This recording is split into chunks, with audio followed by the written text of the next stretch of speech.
I'm out here, Mott's Reservoir today, just doing a short, easy 3 or 4 mile shakeout run after the race to get some of the soreness out.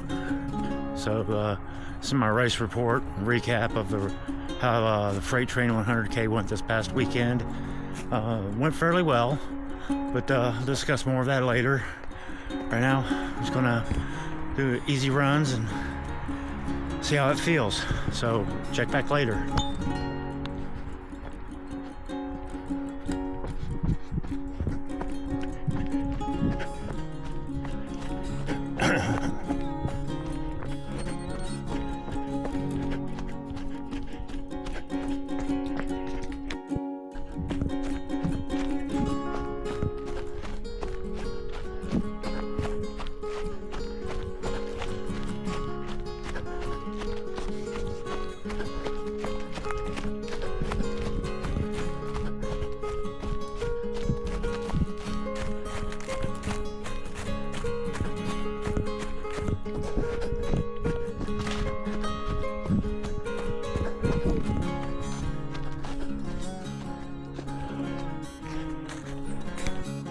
So yeah, about the race. I went into it, had a good plan, nutrition, hydration, pace plan all built out. It's fine. Race day morning, it's about 17, 19 degrees without the wind. Wind chill made it a little bit colder, which was fine. And dressed appropriately, had layers, ready to take the layer off as I needed. So lined up, race started at 7:30. We headed east for the first half. The race was divided into 2 sections. You do an out and back for 50K and come back and do a second out and back for 50K. And then on the second half, that's obviously the finish. So we left. I had a good pace starting out. Went out, headed towards the first aid stations, about 8.5 miles away, the Rice aid station. Met up with another runner who was pretty much had the same pacing schedule that I had set up, so we ran for a while. The first half of the race we ran, kept each other, going and motivated, and did really well. Got to the first aid station, made adjustments as needed, took in some more water, had a Coke and some PB&J sandwich orders, and went out from there, headed towards the Orchard Road aid station, the second aid station on that leg, and still feeling pretty good, making good time.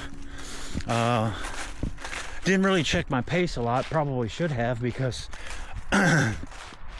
well, as I'll say, later on, basically I'd set a PR for the first 50K. I took 20 minutes off my previous 50K pace, which I wasn't aiming to do a PR, but hey, that's so proverbial time banked. You don't ever bank time, but it was a good. So we hit Orchard Road, and we had probably 2 or 3 miles after that to the turnaround. Got to the turnaround, headed back to Orchard Road. Didn't really stop for anything there. The guy was one of the 2 people I was running with at the time. Basically stopped to get rocks out of his shoes and stretch. And I checked my water, didn't need anything, so we took off after that.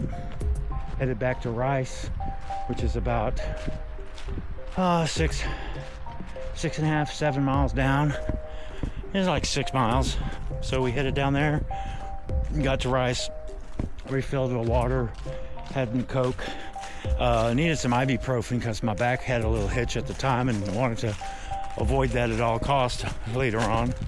So got to Rice, had that, hung around for a couple of minutes, used the restroom that was there, and then we took off, headed back towards the halfway point start-finish line, and did really well. Kept a good pace. Like I said, Did the first half in 7 hours, 41 minutes.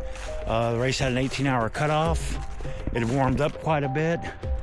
Well, we weren't overexerting, we weren't sweating, getting cold or any of that, so we got back to the start-finish line.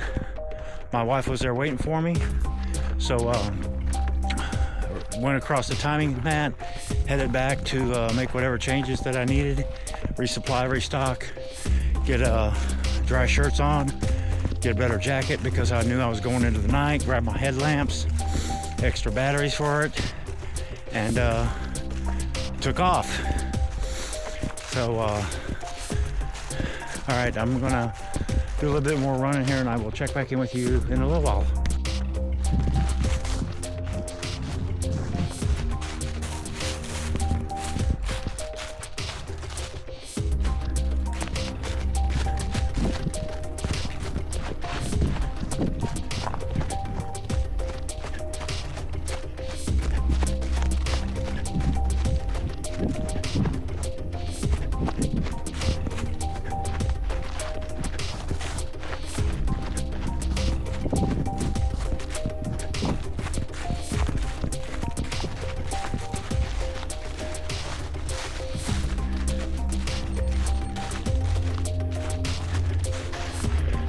All right, so we left the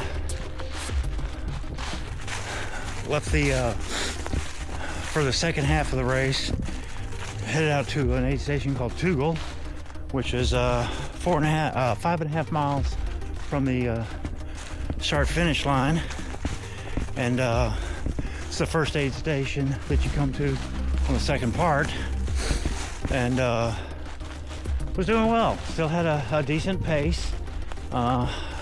Met up with a couple of girls and another guy that was running, so we were all running about the same, equal pace.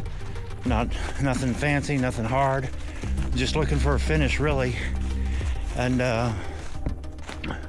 from there, we stopped off at Tugel. I had some more pickle juice because I was feeling a cramp coming on, and I didn't want it to get to a full-blown issue and cause me problems later on, so I went ahead and had some pickle juice and had another PB&J sandwich and Coke to basically wash away and get out the pickle juice taste out of my mouth, because that's not really good stuff. And then we took off and headed towards the second aid station, which is about it's probably about 4.5 miles up, 5 miles up as well. They were really short distances between the two aid stations. It's called Prospect, so we started heading towards Prospect. It was at the volunteer fire department in a little town called Prospect. Well stocked, well manned. It was well put together. The whole race was well put together. I have no complaints about any of it, really.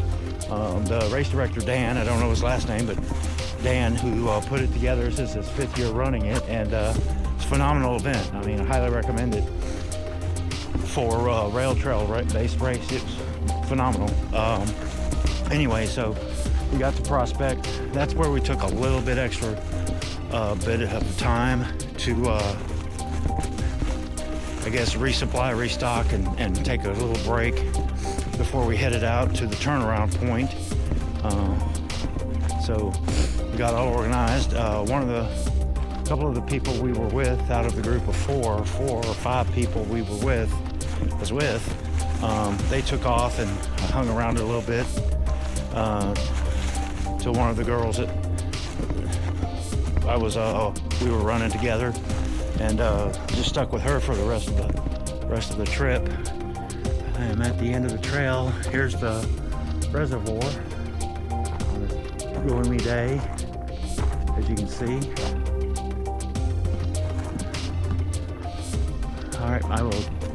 All right, so basically at Prospect, I asked the aid station people how far it was to the turnaround. Got a couple of different numbers. Some said 4.5, some said 5.5. I was like, okay, fine. I looked at my watch to check the distance. We were at mile 40, so I'm thinking, okay, 45, maybe 46 miles. So you know, worst case 6 miles out, turn around and come back. So I opted not to do a full resupply, which was bad on my part because we ended up having to go 7.5 miles, and as I'll explain, slowed down quite a bit.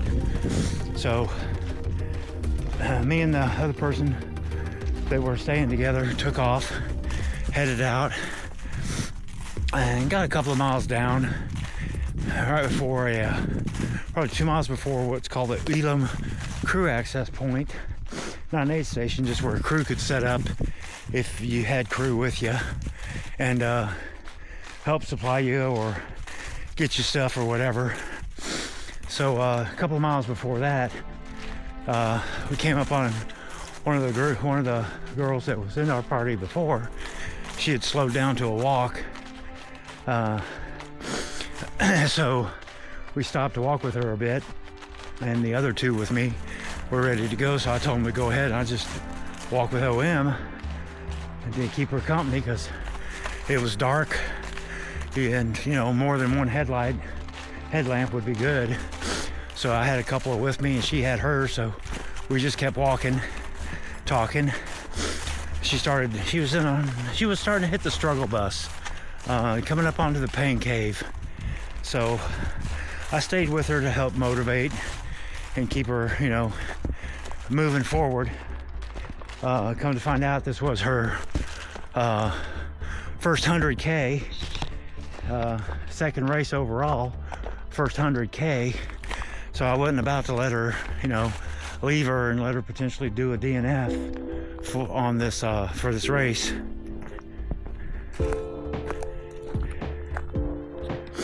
So I wasn't about to let her, you know, get a DNF on this race if I could help it any. Tie my shoe real quick, it came loose. So anyway, so I stayed with her and we kept going, and we got to the 45-mile marker based on my watch stats, and of course there's no aid station. So I was like, okay, well, let's go up a little bit further, and you know, it's probably at mile 46, 6 miles out. And we kept walking, and no, turns out the aid station was 7.5 miles from Prospect. So we'd gone out 7.5. So it was a 15-mile round trip back to Prospect is what it would have turned into, which was fine. I just went slow on my water and liquid nutrition, hit the gels up. I had a power bar, Morton's power bar still, so I ate that. And when we got to the turnaround, had a couple Cokes. They had like vanilla wafer cookies, which were really good. Got me some more pickle juice. And we started to turn around because the cramp was getting bad. So we turned around and headed back towards Prospect. And I guess that's when, for me, things started to go bad because I'd slowed my pace so much. Started getting cramps. And the little runs that we were doing seemed to exacerbate getting lower back pains, but that was also from walking. So we did a power run, short little, you know, power sprints, and then walked back to Prospect. And OM had her husband there, and they were nice enough to give me a couple of hand warmers because it started getting cold, and it was getting kind of hard to keep my hands warm, even though I had gloves on. But I got a couple of hand warmers from them that fixed it right up. We got to Prospect. I filled up one of my hydration flasks with a little bit of Coke and filled up the rest with water to so it wouldn't, you know, bloat or blow out my bottle while I'm running, because I was shaking it. And had a slice of pizza, and then waited for OM to finish up resupply, and we took off and headed back towards Tugel, which was like 4.5 miles. I checked the time. We were doing good. We got to Prospect at 10. That gave us it's about 3.5 hours to do 9 miles, which was fine. It's easy to do. I mean, you can do 9 miles in 2 hours a run. We figured at the pace that we were going, we could easily do it in less than 2.5 hours to do the 9 miles. So we took off. That's when she really started having problems. And then we got split. I was just walking down the trail talking. I think she was still behind me. I thought we were getting closer to Tougal. I turned around to, ask her a question, and she wasn't there. She'd apparently stopped. She had some problems, but a couple of the people that were behind us caught up with her, and she walked in with them. So I took off, got to Tougal, replenished my water, and had another peanut butter and jelly quarter, a couple of those, and then I took off with another person, Alex, who she had been having problems, so she was in a power walk mode. And so we took off and headed back from Tougal to the finish line. So we started back towards the finish line. It's like 5.5, 6 miles. Easy walk, easy hike. And that's where we were at. We were both struggling pretty bad with our feet. Me with my calves. So I'm just not used to running on flat ground. I'm used to being on technical trail, and 32, almost 33 miles of this race was on a flat trail, on a rail trail. So we took off, headed back. Just doing good. Pace obviously slowed down. My lower back was hurting at the time, was what caused me to not be able to run much, if any at all. And her feet were just shredded, so she was doing a power walk. But we made it back, got to the finish line in 17 hours and 38 minutes, which is 8 minutes over my projected or planned pace of 17.5 hours. So I'm considering that a win. I was the last dude across the line, so that made me DFL on the in the men's category. There were still 4 or 5 people on the trail when I got in there. OM did finish. I checked the next day.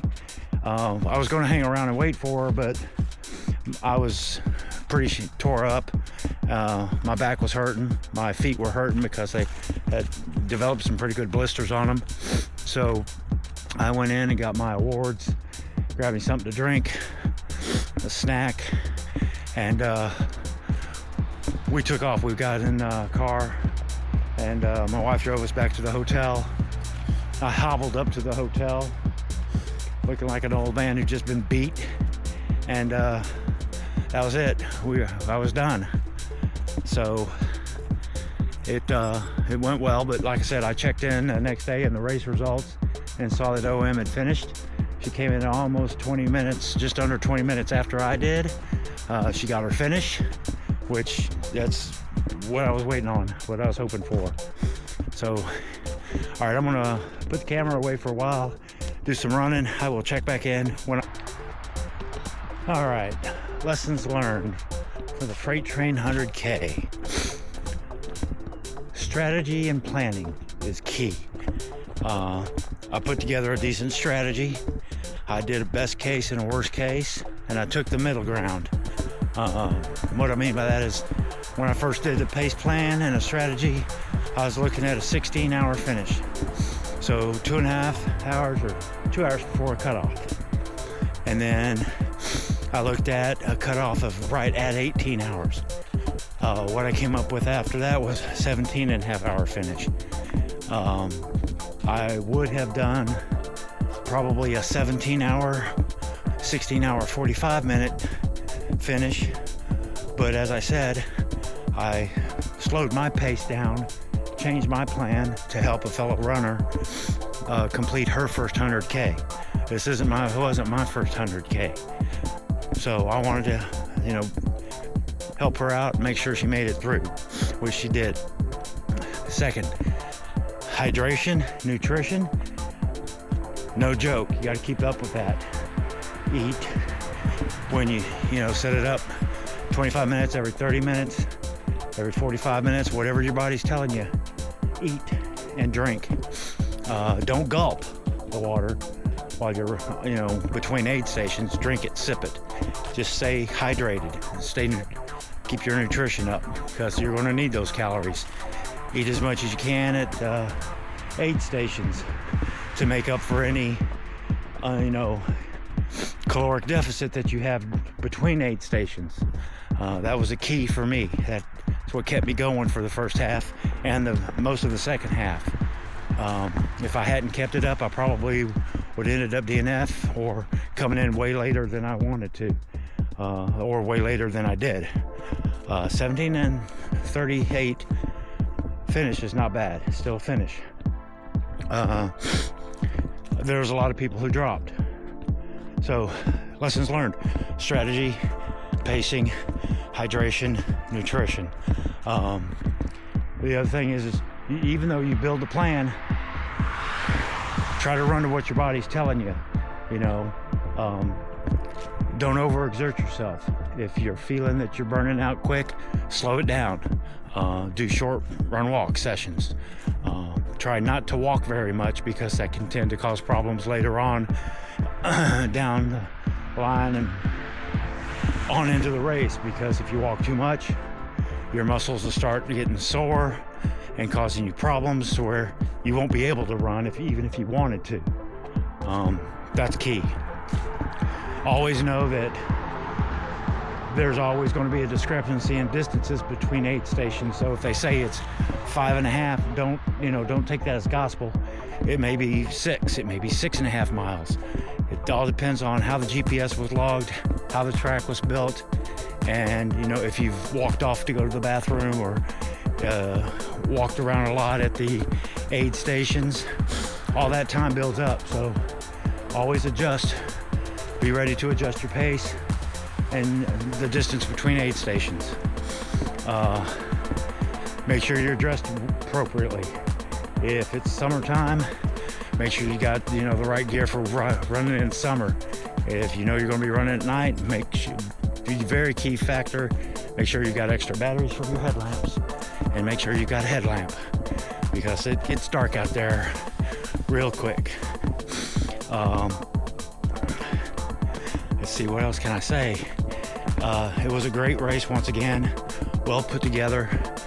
Kudos to the race director, the whole volunteers. Volunteers were outstanding the whole time. The minute you came in, they were ready to help you with whatever you needed. Getting blisters, heat pads. If they had the medicines, they give you ibuprofen.